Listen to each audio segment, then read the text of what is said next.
Effective organizational communication and its principles. Effective communication is essential to ensure a successful workflow and processes in any business or organization.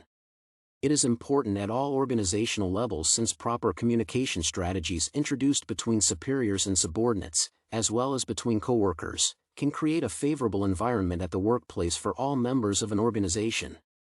Despite the importance and advantages of positive communication, many organizations and individuals still have barriers that prevent them from fulfilling their best potential.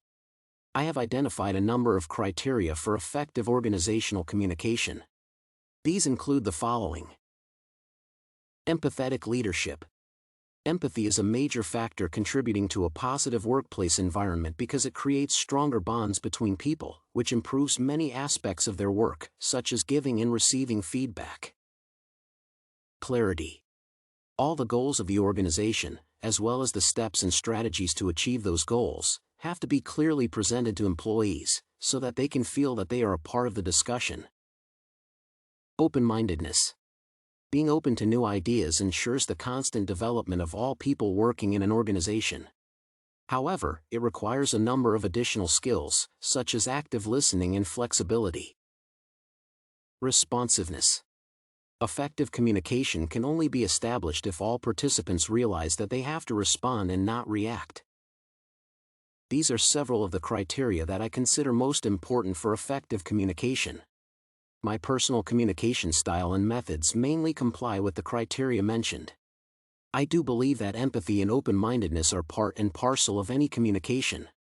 Without adhering to these principles, people risk showing disrespect and changing what should be a two-way communication into a competition to win an argument. Unfortunately, I still have barriers that sometimes do not allow me to communicate effectively.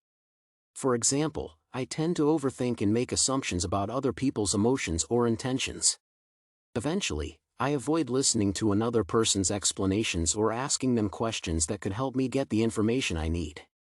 I can also occasionally become too emotional during conversations, especially when I want to prove a point or defend my opinion on some matter. Therefore, these are the areas that I will focus on when developing strategies for improvement.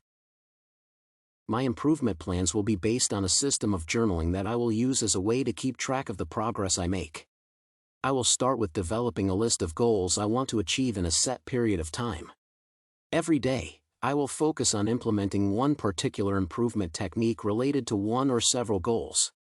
For example, in order to improve my ability to empathize, I will have to work on my listening skills, as well as my ability to give positive and constructive feedback. Therefore, I will choose a specific time period during which I will only focus on introducing better listening strategies into my daily organizational communications. When certain behaviors become habitual, I will move to the next goal on my list and focus on strategies to develop different skills. Every day, I will report my experiences in my journal to identify the weaknesses I need to work on more. To conclude, it is worth mentioning that successful communication is a building block of organizational stability and effectiveness. Principles such as empathy, open-mindedness, clarity, and responsiveness are some of the crucial criteria of effective communication. Although my communication methods and strategies comply with these principles, I do not always succeed at applying them in real-life communication situations.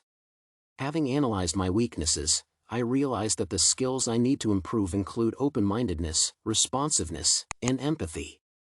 My improvement plans consist of a series of journals that I will use to monitor progress.